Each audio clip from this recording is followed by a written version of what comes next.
Dan kita akan segera bergabung dengan rekan Syukron Hamdani dari Kudus, Jawa Tengah untuk mengetahui situasi banjir terkini di sana. Ya, selamat sore Syukron. Apa informasi terkini yang bisa Anda sampaikan? Ya, selamat sore Irsal dan juga Naila, dan juga selamat sore untuk pemirsa Nusantara TV. Dapat kami sampaikan banjir yang merendam di Kabupaten Kudus ini sudah terjadi sejak hari Senin dari Senin kemarin. Banjir sendiri diakibatkan oleh intensitas hujan tinggi yang mengguyur Kabupaten Kudus sejak hari Jumat yang lalu.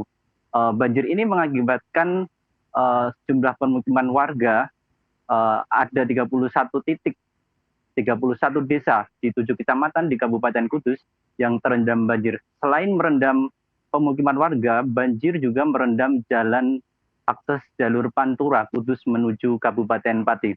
Selain itu, untuk hari ini banjir juga merendam jalur provinsi yang menghubungkan antara Kudus dengan Kabupaten Grobogan.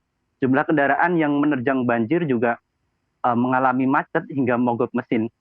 Selain itu, arus kendaraan juga tersendat akibat banjir yang menerjang di jalur provinsi tersebut. Begitu, Irsal. Baik, terkait dengan pemukiman warga yang terendam banjir, bagaimana dengan warga? Apakah memutuskan untuk tetap bertahan di rumah atau mengungsi? Dan bagaimana dengan kesediaan pengungsian untuk warga? Ya, Irsal dan juga pemirsa Nusantara TV, dapat kami sampaikan juga untuk sebagian warga sampai saat ini masih memilih bertahan di rumah meskipun banjir saat ini bertambah parah. Dalam pantauan kami tadi, salah satu lokasi yang terparah yang berada di Desa Jetis Kapuan, banjir bahkan di beberapa titik ketinggian mencapai 1 meter.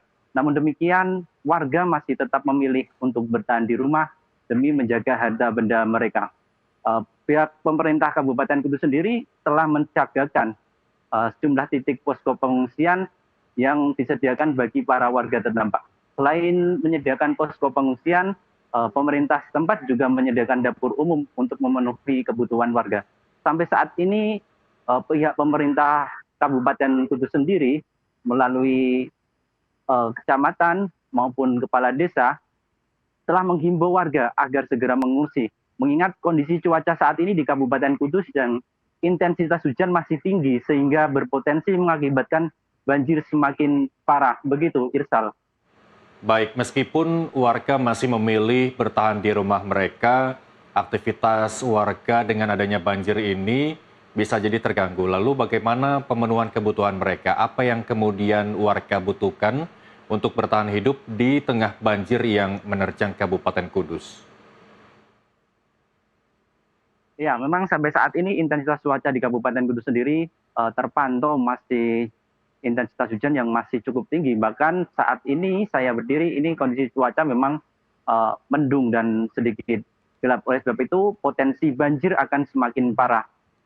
Warga sendiri bertahan di rumah demi menjaga harta benda, dan mereka ini untuk kebutuhan logistik mereka sendiri, ini mereka menggunakan sisa-sisa bahan logistik yang ada di rumah.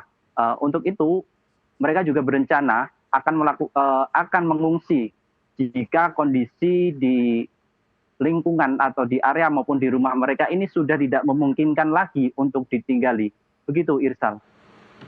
Baik, terima kasih Syukron Hamdani. Kami akan terus mengupdate informasi dari Anda terkait dengan bencana banjir yang menerjang wilayah Kudus, Jawa Tengah. Dan selamat kembali bertugas.